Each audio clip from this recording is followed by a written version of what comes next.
یہ دونوں میاں بیوی ساون کے موسم میں اس گاؤں میں آتے تھے اور وہاں پر چائے بیچتے تھے، لیکن یہ دونوں کون ہیں، کہاں سے آتے ہیں، کسی کو بھی پتہ نہیں۔ اسی گاؤں کی دو سہیلیاں اس راستے سے گزر رہے تھے کہ وہ بابو لال اور رادھا کو دیکھتا ہے اور بہت ہنستا ہے اور کہتا ہے، ارے وہ دیکھو لیلا مجنون پھر آ رہے ہیں۔ اتنی غریبی میں بھی ان کی کیا زندگی ہے، واہ! یہ تو ہے غریب لیکن زندگی ان کی امیروں والی ہے۔ اسی طرح وہ دونوں وہاں سے گزر رہے تھے۔ ارے اے لیلا مجنون، ہمیں بھی پیار کی چائے پلا دو۔ یہ کہتے ہی وہ دونوں وہاں پر رک جاتا ہے۔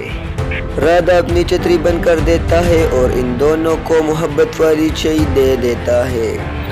ارے لیلا مجنون، تمہاری چائے تو کمال ہے، ویسے کیسے بنا دیتے ہو اتنی زبردست اور کڑک چائے؟ رادھا کچھ دیر سوچتی ہے اور پھر کہتی ہے، یہ ہم دونوں اپنی محبت سے بنا دیتے ہیں، اس لیے اتنی اچھی ہے۔ تم دونوں تو آج کل کے لیلا مجنون لگتے ہو، وہ بھی چائے کے۔ اسی بات پر سب لوگ ہنسنے لگتے ہیں۔ دوسری طرف ماسٹر جی کچھ لکھائی کر رہا تھا کہ اچانک کوئی انسان ان کے سامنے بہت سے پیسے رکھ دیتا ہے۔ ماسٹر جی ان کے پیسوں کو بہت غور سے دیکھ رہا تھا۔ یہ پیسے لے لو اور اس گاؤں میں جتنے بھی غریب بچے ہیں ان کی سب ضرورتیں پورے کر دو تاکہ وہ اچھی طرح تعلیم حاصل کر سکے۔ وہ تو ٹھیک ہے، لیکن تم مجھے بتاؤ تم یہ پیسے کہاں سے لائے ہو؟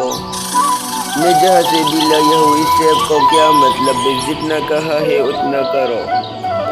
مجھے پتا ہے تم یہ پیسے کسی غلط طریقے سے لاتے ہو، یہ کرنا ٹھیک نہیں ہے میرے بچے۔ سوال میری بچوں کی تعلیم کے ہے، اگر اس کے لیے مجھے ڈاکہ بھی لگانا پڑے میں ڈالوں گا۔ اس لڑکے کا نام ہان تھا۔ وہ ماسٹر جی سے وہ کہتا ہے اور وہاں سے روانہ ہو جاتا ہے۔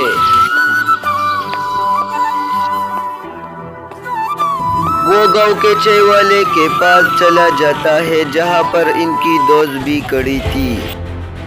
ارے نیہا، تم یہاں کیا کر رہے ہو؟ میں ویسے ہی بازار میں آیا تھا، مجھے لگ رہا ہے تم یہاں پر چائے پینے آئے ہو۔ ہاں تم ٹھیک کہہ رہے ہو، چائے پینے آیا تھا میں یہاں۔ ارے اگر چائے پینا ہے تو ہمارے لیلا مجنون کی پیو، وہ بہت اچھی چائے بناتا ہے، اس کی چائے میں جادو ہوتی ہے۔ ارے میں نے تو اس کو کبھی نہیں دیکھا، تم کس چائے والے کو بات کر رہے ہو؟ ارے وہ تو روزانہ یہاں پر آتے ہیں، لیکن شاید تم نے اسے کبھی نہیں دیکھا۔ وہ یہ کہتے ہی وہاں سے چلی جاتی ہے۔ اتنے میں وہ ڈبے والا کہتا ہے، ارے ہم نے تو کبھی نہیں دیکھا، یہاں پر کون سے چائے والا آتا ہے، مجھے تو پتہ نہیں۔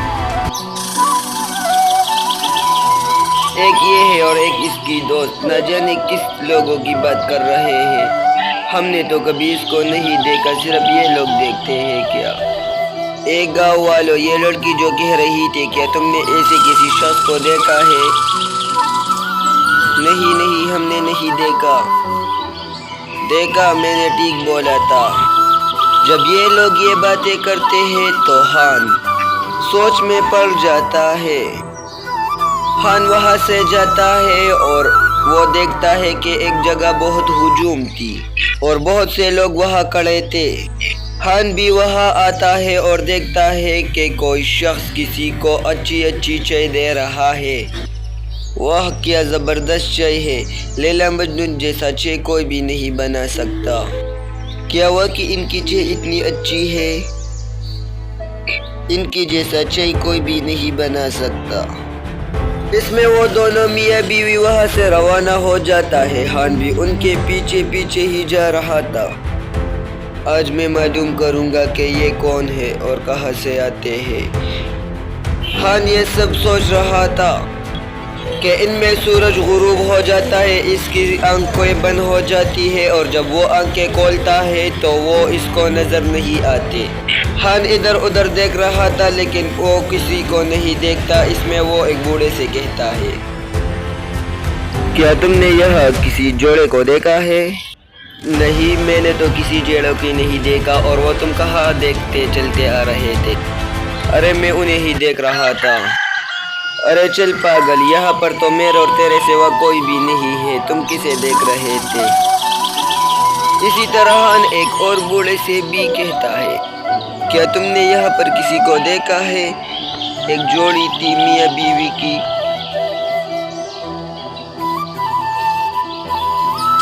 نہیں، میں نے کسی کو بھی نہیں دیکھا ہے، وہ یہ کہتا ہے اور وہاں سے چلا جاتا ہے۔